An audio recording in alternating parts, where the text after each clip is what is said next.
आज हम लोग पढ़ेंगे पीरियडिक प्रॉपर्टी। पीरियडिक प्रॉपर्टी मतलब मेंडलीफ ने एलिमेंट्स को पीरियडिक टेबल में जो उसको बढ़ते हुए एटॉमिक वेट के साथ अरेंज किया था, तो क्या पढ़ता था उसका कि उसके फिजिकल और केमिकल प्रॉपर्टीज उसके एटॉमिक वेट के पीरियडिक फंक्शन होता है। फिर बाद में मॉसले ने उसको मॉडिफाई किया, फिर क्या बोला उसने कि किसी भी एलिमेंट का फिजिकल एंड केमिकल प्रॉपर्टीज उसका एटॉमिक नंबर का पीरियडिक फंक्शन होता है। तो ये फिजिकल और केमिकल प्रॉपर्टीज है क्या, तो आज हम उसी के बारे में डिस्कस करेंगे।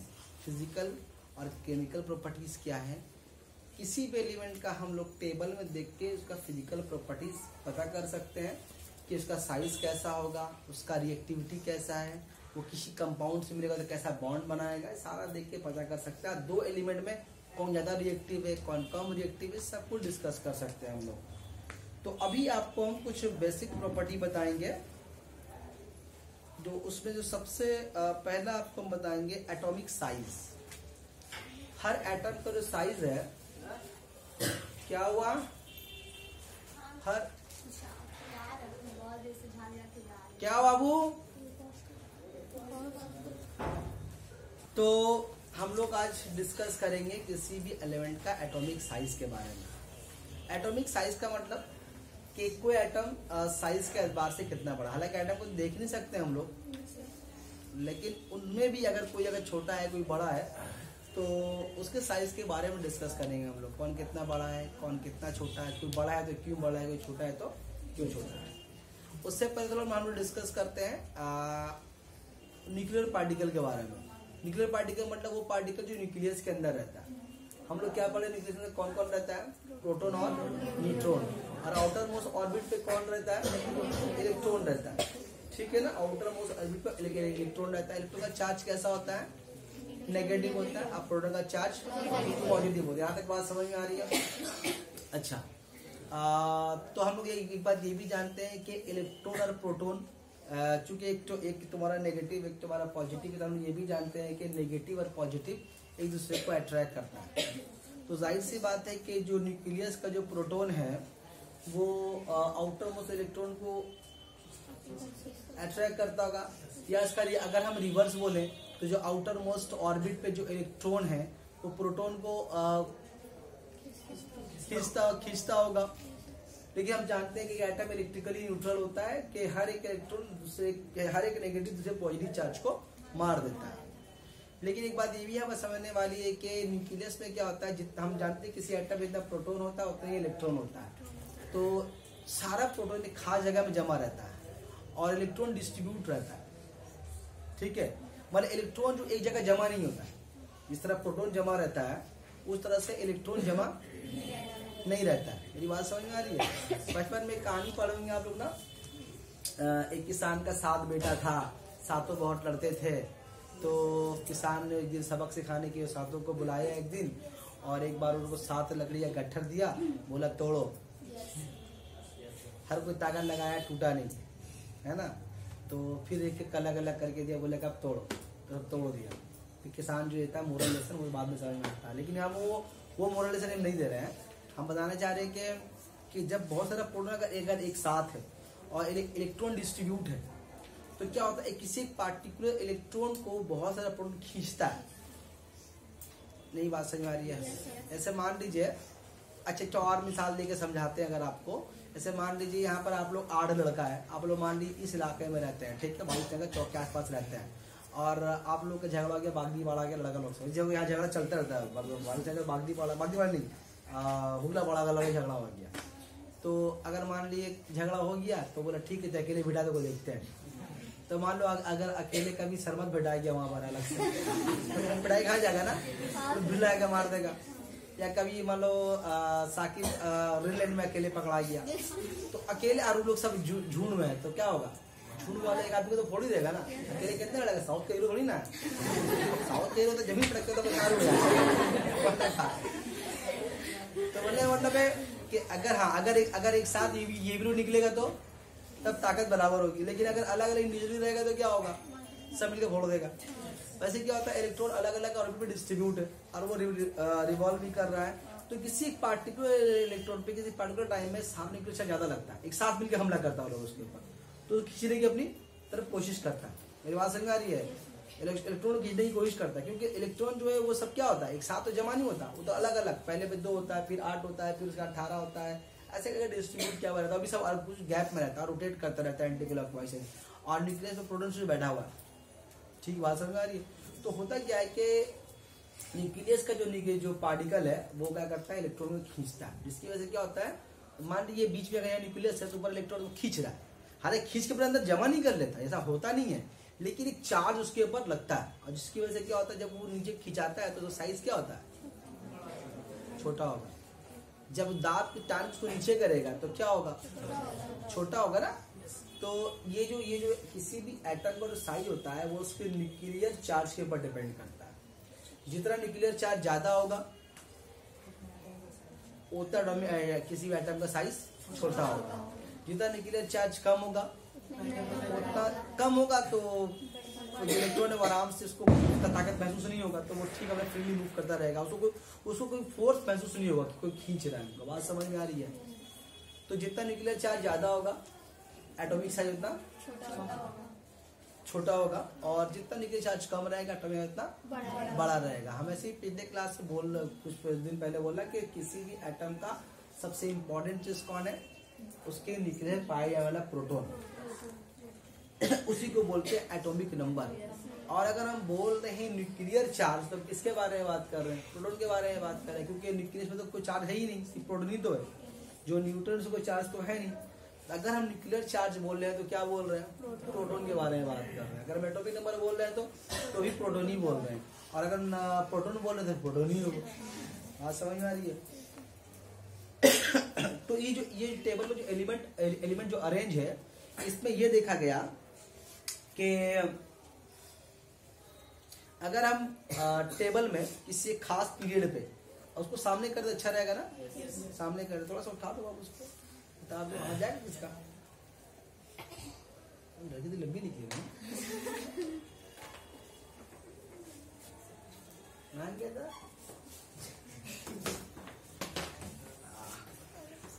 चलो ठीक है।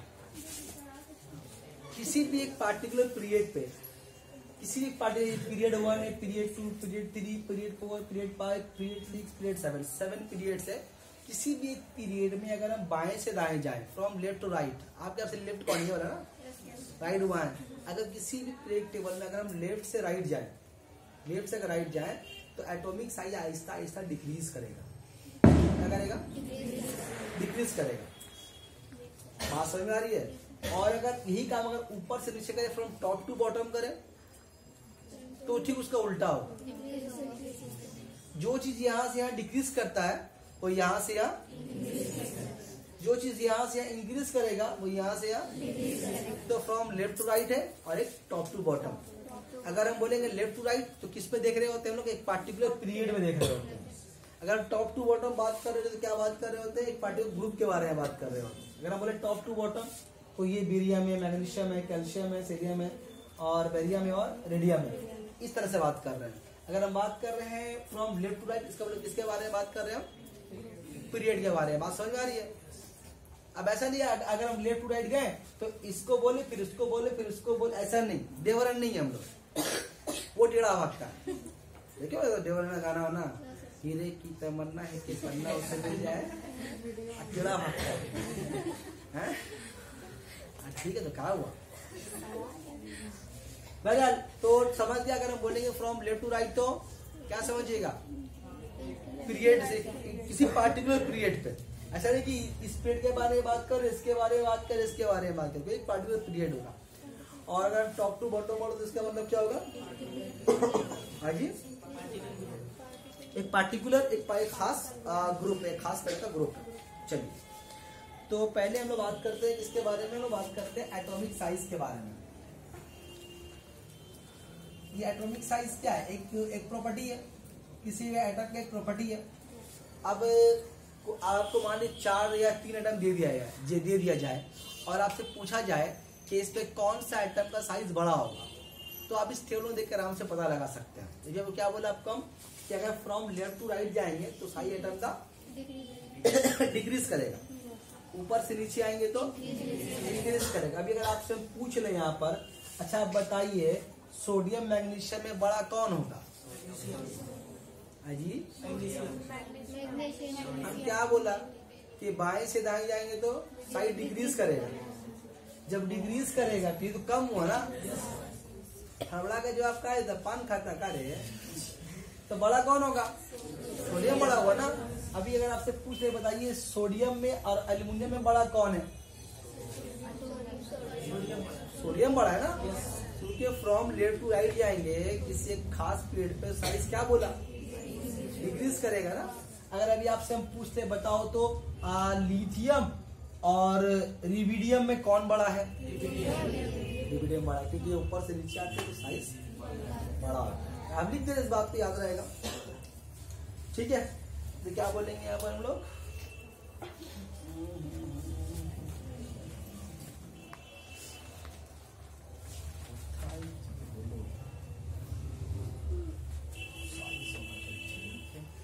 अच्छा, लेकिन ये जितना भी सारा जो पीरियडिक प्रॉपर्टी है, दाएं से बाएं जाएं या ऊपर से नीचे आए, अगर हम दाएं से बाएं जाएं, सॉरी बाएं से दाएं जाएं, सारा पीरियडिक प्रॉपर्टी जो वेरी करता है वो अप टू पीरियड 7। पीरियड 8 के बाद ये रूल लागू नहीं होता। पीरियड 8 के ऊपर, सॉरी ग्रुप 8 के ऊपर, मतलब यहाँ से जो शुरू करेंगे हम तो पीरियड वो 7 तक का होगा। 8वां ग्रुप जीरो ग्रुप के लिए रूल लागू नहीं होता, क्योंकि वो सब तो आइडियल गैस है और अचानक उसके साइज में बहुत ज्यादा उछाल देखने को मिलता है। तो जो घटने बढ़ने का रूल होता है वो कहाँ तक होता है? अप टू पीरियड 7 होता है, ठीक है। जो भी तुम्हारा दाएं से बाएं जाएंगे तो वो अप टू का होता है? तुम्हारा ग्रुप 7 तक का होता है, मतलब यहाँ तक का होगा। ये जो देख रहे हैं आप जियो रेडिन, इसके ऊपर रूल लागू नहीं होता। थोड़ा पॉज कीजिए फिर बता रहा हूं। तो ये एटॉमिक साइज जो घटने बढ़ने का जो प्रॉपर्टी है या कोई भी फिजिकल या केमिकल प्रॉपर्टी है वो कहाँ तक वैलिड है? Up to group 7। ग्रुप 8 वाला एलिमेंट के बारे में वो इस कैटेगरी में नहीं आता, वो लोग गैस से ही बाहर है, क्योंकि वो तो आइडियल गैस है, नॉर्मल गैस है, किसी भी केमिकल रिएक्शन में हिस्सा नहीं लेता। अच्छा, उससे पहले एक और इम्पोर्टेंट बात डिस्कस करते हुए चले कि हम लोग ये बात हम लोग करंट चैप्टर में पढ़ा है, इससे पहले भी जाने हैं हम लोग कि किसी एक एटम से अगर हम इलेक्ट्रॉन ले लें, एक एटम तो इलेक्ट्रिकली न्यूट्रल होता, ठीक है, लेकिन फिर चार्ज पार्टिकल तो बनता है। एक ऐसे चार्ज पार्टिकल बनता है, अगर किसी एक न्यूट्रल एटम से अगर हम एक इलेक्ट्रॉन ले लें तो क्या होगा? उसके बाद चार्ज निगेटिव आएगा ना पॉजिटिव आएगा? डिस्कस किया ये मसला हम लोग कई बार। अगर कोई एक एटम है उसके ऊपर से हम एक इलेक्ट्रॉन उसके आर की ऑर्बिट से ले लें, उसके वैलेंस ऑर्बिट से एक इलेक्ट्रॉन ले लें, तो उसके बाद नेट चार्ज क्या होगा? ऐसी बात है, अब तो न्यूट्रल रहा नहीं हो, तो क्या होगा? वो दिया इलेक्ट्रॉन तो चार्ज क्या उसके बाद आएगा? पॉजिटिव। क्योंकि वहां पर न्यूक्लियस का एक चार्ज का पावर बढ़ गया है ना, यही ना हुआ।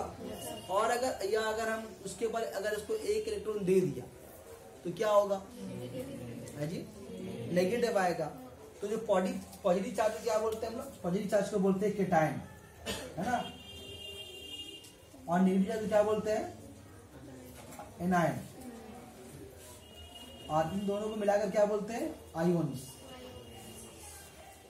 केटायन में क्या होता है? चार्ज क्या आएगा? पॉजिटिव। एनायन में चार्ज नेगेटिव। केटायन कब बनता है? जब कोई न्यूट्रल एटम अपने इलेक्ट्रॉन को लॉस करता है या उससे कोई इलेक्ट्रॉन ले ले, उसके अंदर इलेक्ट्रॉन कम हो जाएगा तो चार्ज क्या आएगा? उसके बाद पॉजिटिव आएगा, है ना बात, यही ना बात। और नेगेटिव का मतलब क्या? एक एक्स्ट्रा इलेक्ट्रॉन बढ़ गया, ठीक है ना, यही है ना, ठीक।